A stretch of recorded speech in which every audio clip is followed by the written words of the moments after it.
Today marks the end of a journey for all of you, and it also marks the beginning of a new journey for mankind. And the classic film in the canon of great American cinema, Back to the Future 2.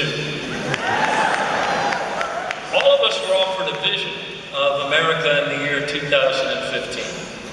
A future that, if you think about it, is really only just several months away from today. It is a vision that includes hoverboards, food rehydrators, and flying cars powered by nuclear fusion, not to mention a World Series win by the Cubs. Now, in our present seats, we can laugh at how very little that Hollywood vision matches the coming reality. But it is not our predictions that shape the world. It is our choices. The choices that you, our new leaders, will make. You enter an astonishingly complex world, riddled with crises and dysfunctional institutions. A world of breathtaking social innovation, a world of scientific discovery and technical advancement at a pace never before achieved.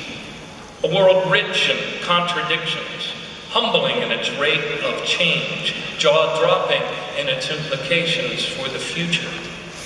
Now, some would have us believe that we inhabit a world of polarities, schisms, and discord.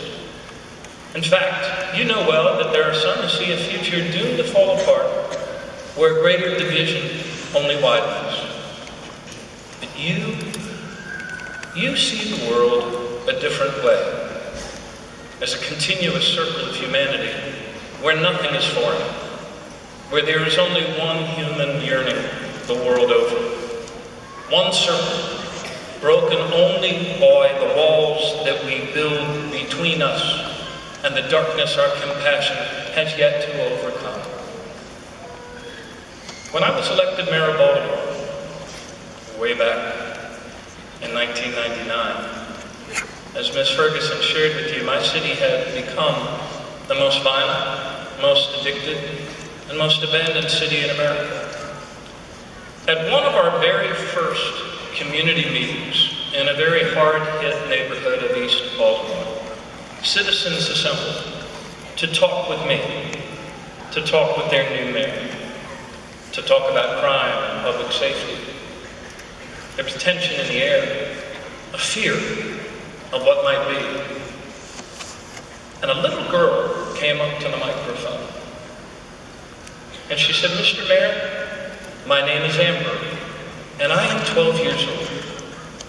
And because of all of the addicted people and drug dealers in my neighborhood, there are people who refer to my neighborhood as Zombie Land. And I want to know if you know they call my neighborhood Zombie Land. And I want to know if you're doing anything about it." Her two questions are the two essential questions. Do you know? Are you doing something about it? We took action in Baltimore that changed the future of the city. Many police officers gave their lives to change the future of our city. And over the next 10 years, we went on to achieve the biggest reduction of Part 1 crime of any major city in America. None of it was simple or easy or without sacrifice. The problems of crime, poverty, and addiction were all very complex. Progress is complicated. But at the root of the problem, the essential questions that we needed were fairly simple. And a 12-year-old girl made it plain as day in a room full of frustrated adults. She got in my face. The room fell away. The crowd narrowed. One heart asked of another, "Do you know? And are you doing anything about it?" What I heard was one person speaking simply to another person. I also heard something deeper. And I have never forgotten that moment. Humanity is at a portal in human history. And it's another kind of commencement. a threshold of time requiring a fundamental transformation. A transformation in understanding our relationship to the world around us, a relationship to the living systems of nature, and the way we live and the way we work with each other. In your 21st century world, the way forward is propelled by ideas, not ideologies. A world where imagination is far more powerful and sweeping than indoctrination.